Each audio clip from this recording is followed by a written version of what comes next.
حاجی نبی محسن قسط نمبر 4۔ آپ کا تجزیہ میری سمجھ میں آ رہا ہے ملک صاحب۔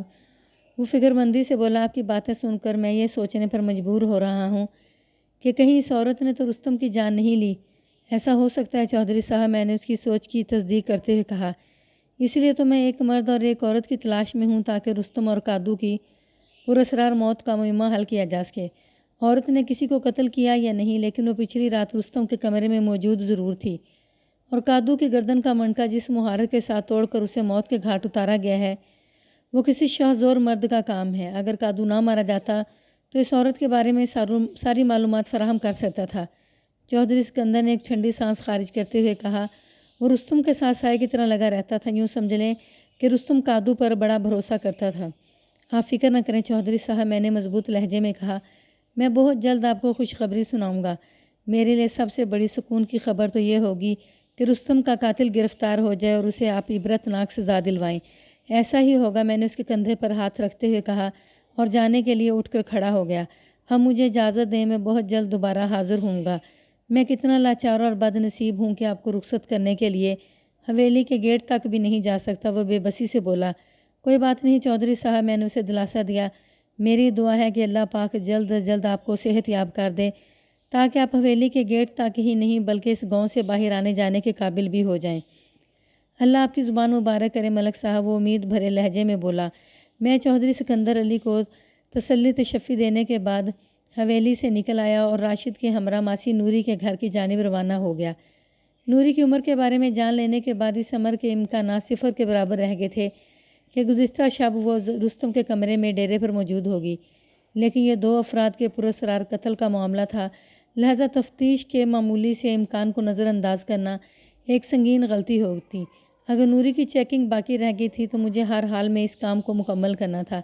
راشد مجھے نوری کے گھر میں داخل کر کے خود باہر ہی رک گیا تھا۔ نوری کو خاصا تیز بخار تھا، تاہم وہ اس قابل تھی کہ میں اس سے پوچھ تاچھ کر سکوں۔ نوری 50 سے متجاوز ایک عام سی گھریلو عورت تھی، اس کی آنکھوں میں ذہانت کی چمک تھی۔ بخار کی زیادتی نے اسے خاصا کمزور کر دیا تھا۔ اس کا گھر والا بابا دینا بھی ایک چارپائی پر لیٹا ہوا تھا۔ دین محمد نے میری آمد کا نوٹس نہیں لیا تھا، یا تو وہ سویا ہوا تھا اور یا پھر وہ اندھا ہونے کے علاوہ بہرا بھی تھا۔ بعد ازاں مجھے پتہ چلا کہ دین محمد پیدائشی اندھا نہیں تھا، اس کی نگاہ اس قدر کمزور ہو گئی تھی کہ اس کا شمار نابینا افراد ہی میں کیا جا سکتا تھا۔ دین محمد کی عمر 70 سے کچھ اوپر ہی تھی، یہ ایک بے اولاد جوڑا تھا۔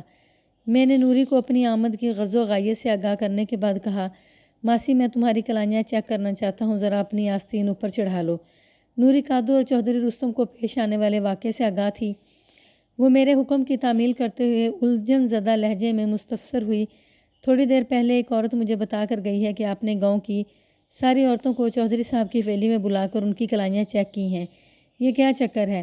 میں نے اس کی کلائیوں کا بغور معائنہ کرتے ہوئے گمبھیر انداز میں کہا، ماسی تمہیں بالکل ٹھیک بتایا گیا ہے، مجھے ایک ایسی ہی عورت کی تلاش ہے جس کی کلائیوں پر تازہ زخموں کے نشان ہوں۔ وہ عورت پچھلی رات ڈیرے پر چودھری رستم کے کمرے میں موجود تھی۔ پھر میں نے مختصر مگر جامع الفاظ میں نوری کو نامعلوم عورت کے ساتھ رستم کی دست درازی اور چوڑیوں کے ٹوٹنے کا قصہ سنا ڈالا۔ وہ بڑی توجہ اور دلچسپی سے میری بات سنتی رہی، پھر اپنی کلائیوں کی طرف اشارہ کرتے ہوئے بولی، تو آپ اس بات کی تصدیق کے لیے یہاں آئے ہیں کہ پچھلی رات ڈیرے پر چودھری کے ساتھ میں تو نہیں تھی؟ اس کے سوال میں خفگی پائی جاتی تھی اور میں سمجھتا ہوں وہ اپنے جذبات کے اظہار کا حق رکھتی تھی۔ میں نے اس کی تسلی اور اطمینان کی خاطر کہا، نوری ماسی، پولیس کی تفتیش کی گاڑی شک کے پٹرول سے چلتی ہے، یہ سب معمول کی پوچھ تاچھ ہے۔ اس علاقے میں 2 جیتے جاگتے انسانوں کو بڑی بے دردی سے موت کے گھاٹ اتار دیا گیا ہے، مجھے ہر قیمت پر ان کے قاتل یا قاتلوں تک رسائی حاصل کرنا ہے۔ یہ چیکنگ اسی سلسلے کی کڑی ہے، میں نے گاؤں کی تمام عورتوں کی کلائیوں کا معائنہ کیا ہے، اس حوالے سے تمہیں برا منانے کی ضرورت نہیں۔ تمہاری کلائیوں پر زخموں کے نشانات نہیں پائے گئے، تم میری طرف سے کلیئر ہو۔ مجھے تو چوڑیوں پہنے ایک زمانہ ہو گیا ہے، وہ کمزور مگر بے پرواہ لہجے میں بولی۔ آپ بتائیں گاؤں کی کس عورت کی کلائیوں پر آپ کو زخموں کے نشان ملے ہیں؟ کہیں بھی نہیں نا؟ تیز بخار کے باعث نوری کی جو حالت ہو رہی تھی اس میں سوال و جواب کرتے ہوئے مجھے ایک حد تک شرمندگی بھی محسوس ہو رہی تھی۔ میں نے اس کی کلائیوں کی چیکنگ کے بعد یہ فیصلہ کر لیا تھا کہ اس کے گھر سے نکل جاؤں گا، لیکن اس کے آخری جملے نے مجھے چونکا دیا۔ میں نے اس کی آنکھوں میں جھانکتے ہوئے کہا، تمہارا اندازہ درست ہے نوری، مجھے کسی بھی عورت کی کلائیوں پر تازہ زخموں کے نشان نہیں ملے، لیکن تم نے اتنے وثوق سے کیسے کہا ہے؟ میرے درست اندازے کا ایک سبب ہے تھانے دار صاحب، وہ سوچتی ہوئی نظر سے مجھے دیکھتے ہوئے بولی۔ میں نے پوچھا کون سا سبب؟ اگر پچھلی رات واقع ڈیرے پر چودھری رستم کے ساتھ کوئی عورت موجود تھی اور اس کی چوڑیاں بھی ٹوٹی تھیں تو پھر میرے خیال میں اس عورت کا تعلق فرید پور سے نہیں ہو سکتا۔ میں نے اب تک اس معاملے کی جتنی تحقیق کی تھی اس سے میں اسی نتیجے پر پہنچا تھا، گویا نوری میرے اندازے کی تصدیق کر رہی تھی، مگر کیسے؟ میں اسے پوچھے بنا نہ رہ سکا۔ نوری، تمہارے خیال میں اس عورت کا تعلق کسی اور علاقے سے ہے؟ جی میرا یہی خیال ہے، وہ اس بات میں گردن ہلاتے ہوئے بولی۔ اس خیال کی کوئی معقول وجہ تو ہوگی؟ جی، اس نے ایک بار پھر اپنے سر کو اس باتی جنبش دی اور بولی، میں نے کل دن میں 2 اجنبی عورتوں کو کادو سے باتیں کرتے دیکھا تھا۔ نوری کی بات سن کر میرے ذہن کو ایک جھٹکا سا لگا۔ میں نے اضطراری لہجے میں استفسار کیا، تم نے ان 2 عورتوں کو کہاں دیکھا تھا؟ ڈیرے کے نزدیک ہی، نہر کے کنارے؟ اس نے جواب دیا۔ اوہ، میں نے کھوجتی ہوئی نظر سے نوری کو دیکھا اور پوچھا، کیا تم مجھے بتا سکتی ہے کہ ان لوگوں کے بیچ کس نوعیت کی بات چیت ہو رہی تھی؟ نہیں جناب، میں اتنے فاصلے پر تھی کہ ان کی باتیں نہیں سن سکی، وہ معذرت خانہ انداز میں بولی۔ وہ دونوں عورتیں میرے لیے اجنبی تھیں، ان کا تعلق فرید پور سے نہیں تھا۔ میں ان پر ایک نگاہ ڈال کر آگے بڑھ گئی تھی۔ نوری کے انکشاف نے میرے من میں کھلبلی مچا دی تھی۔ اس کی فراہم کردہ معلومات میری نظر میں گراں قدر اہمیت کی حامل تھیں۔ میں نے بدستور اس کی آنکھوں میں دیکھتے ہوئے معذرت خانہ انداز میں کہا، نوری، مجھے اس بات کا بہت افسوس ہے کہ تم بخار میں پھونک رہی ہو اور میں تم سے سوال پر سوال کیے جا رہا ہوں۔ تم میری مجبوری کو سمجھ سکتی ہو، یہ کوئی چوری ڈکیتی یا راہزنی کا معمولی سا واقعہ نہیں۔ میں اس وقت دوہرے قتل کے ایک سنگین سانحے کی تفتیش کر رہا ہوں۔ تمہارا تعاون مجھے کادو اور رستم کے قتل کا معمہ حل کرنے میں بہت مدد دے سکتا ہے۔ میں آپ کی ذمہ داری کو سمجھ رہی ہوں تھانے دار صاحب، وہ گہری سنجیدگی سے بولی۔ پوچھیں، آپ کو کیا پوچھنا ہے؟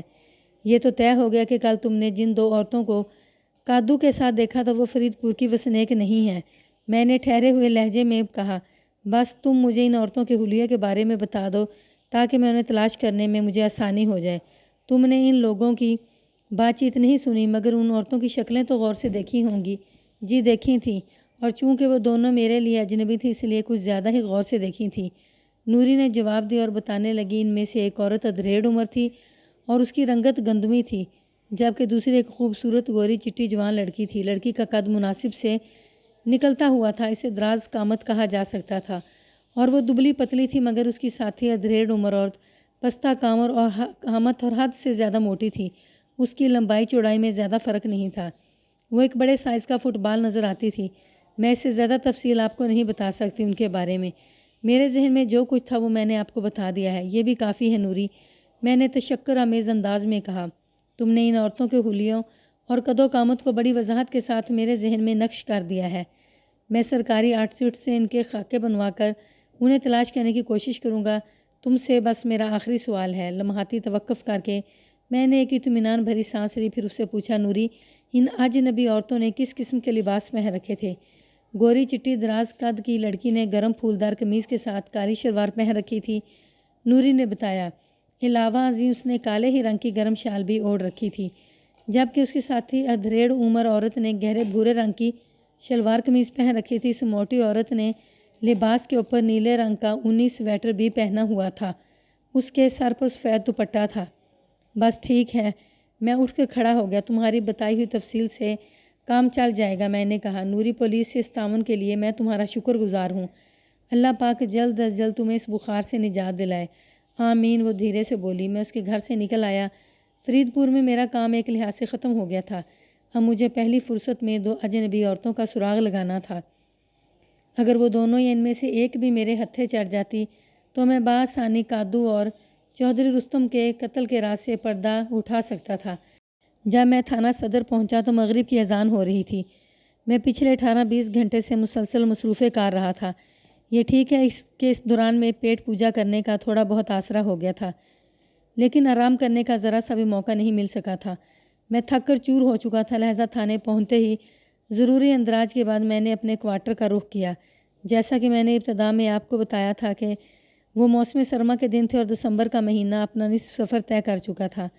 میں دسمبر کی تاریخوں کے بارے میں وثوق سے کچھ نہیں کہہ سکتا، چنانچہ واقعات کو ترتیب میں رکھنے کے لیے ہم فرض کر لیتے ہیں کہ میرے مخبر ریاست علی نے 15 دسمبر کو شونکا ڈنگر چور کے بارے میں مجھے اطلاع دی تھی کہ آئندہ رات وہ نہر کے راستے میں چوری شدہ مویشیوں کی ایک کثیر تعداد گجرانوالہ کی مویشی منڈی پہنچانے والا ہے۔ 16 دسمبر کی رات میں اور حوالدار نبی بخش نہر کے کنارے جھاڑیوں کے جھنڈ میں مورچہ سنبھال کر شونکا کا انتظار کرنے لگے۔ شونکا مال مسروقہ یعنی 3 بھینسوں اور 12 گائے کے ساتھ ہمارے ہاتھ لگا۔ علاوہ ازیں ہم نے سست روی سے روان نہر میں سے کادو کی گردن ٹوٹی ہوئی لاش بھی نکالی۔ آئندہ روز یعنی 17 دسمبر کو میں تفتیش کی غرض سے فرید پور روانہ ہوا اور شام کو واپس آ گیا۔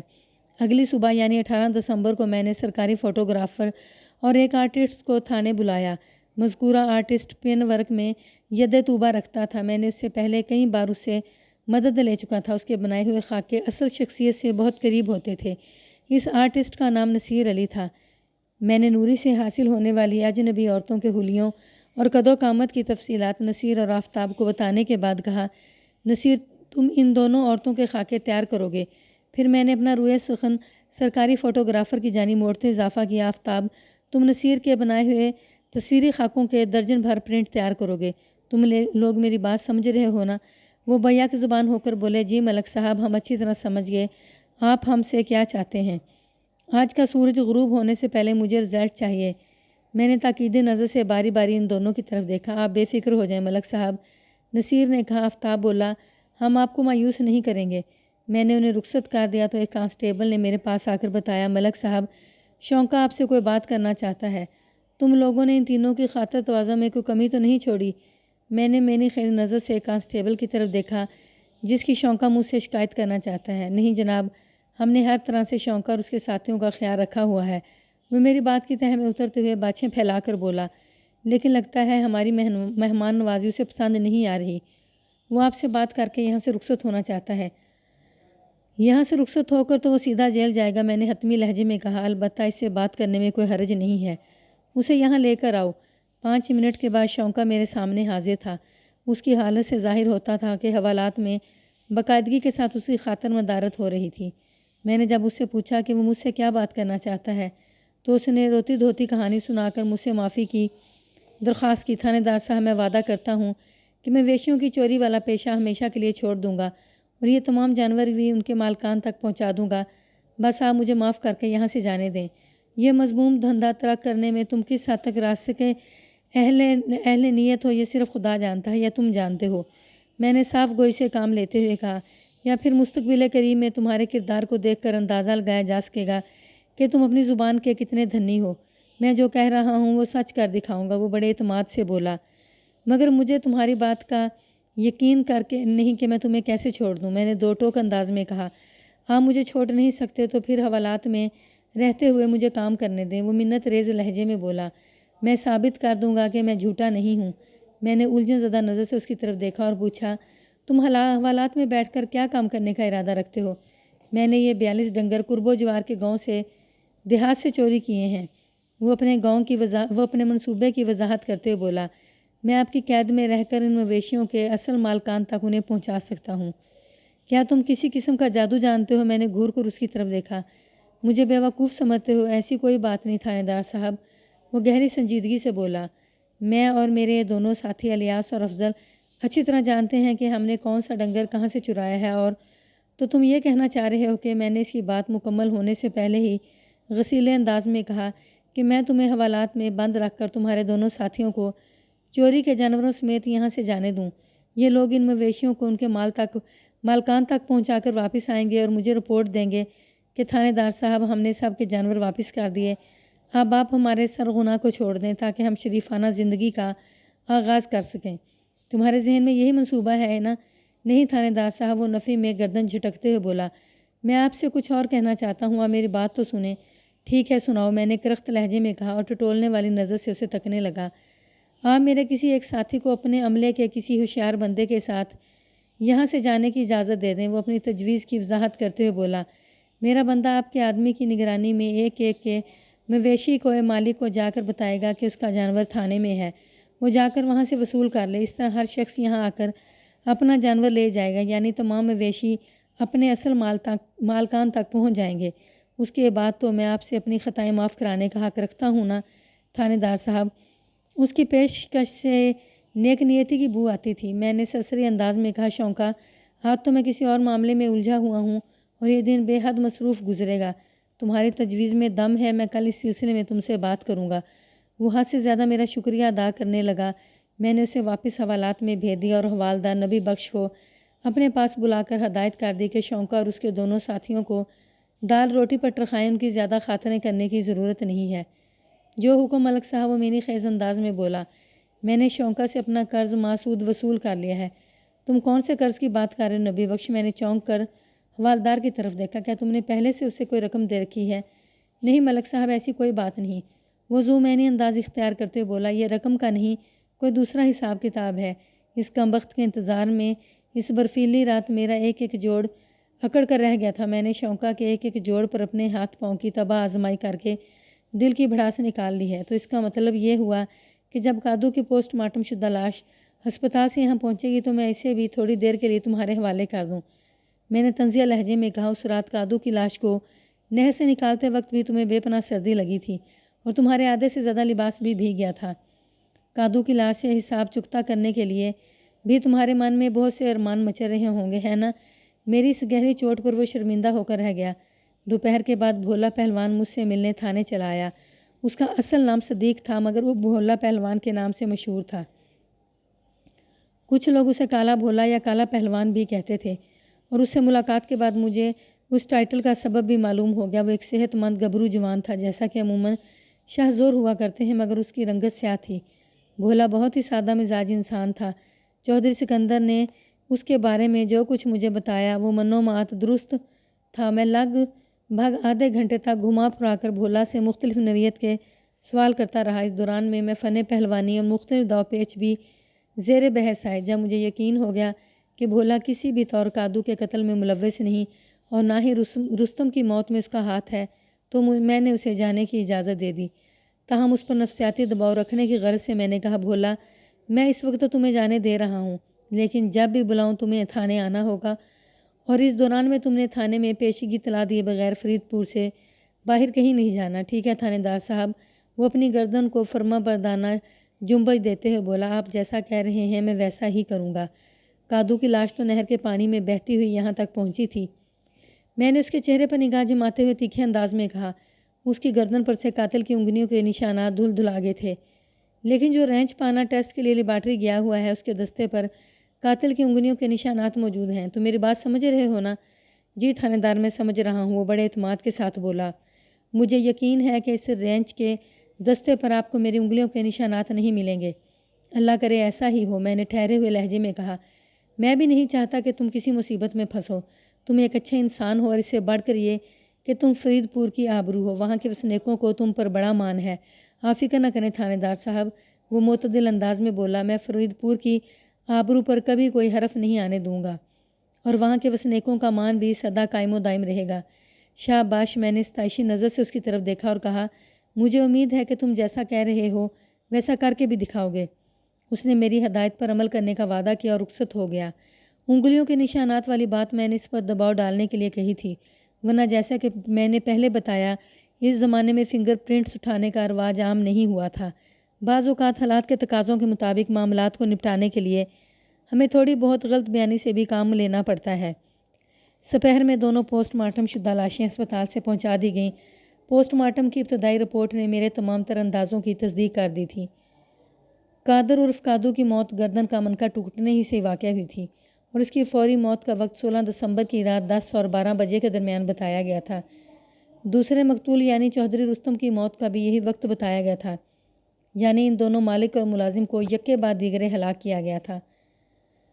یہ بتانا مشکل تھا کہ ان میں سے پہلے کس کی موت واقع ہوئی تھی اور کس کی بعد میں۔ بہرحال ان دونوں کو وقوعہ کی رات 10 اور 12 کے بیچ موت کے گھاٹ اتارا گیا تھا۔ جیسا کہ میں نے نہر کے پانی کی رفتار کے حساب سے اندازہ لگایا تھا کہ کادو کو لگ بھگ رات 10:30 بجے ہلاک کیا گیا ہوگا۔ اس کا یہی مطلب تھا کہ وہ دونوں 10 اور 11 بجے کے درمیان اس دنیا سے رخصت ہوئے تھے۔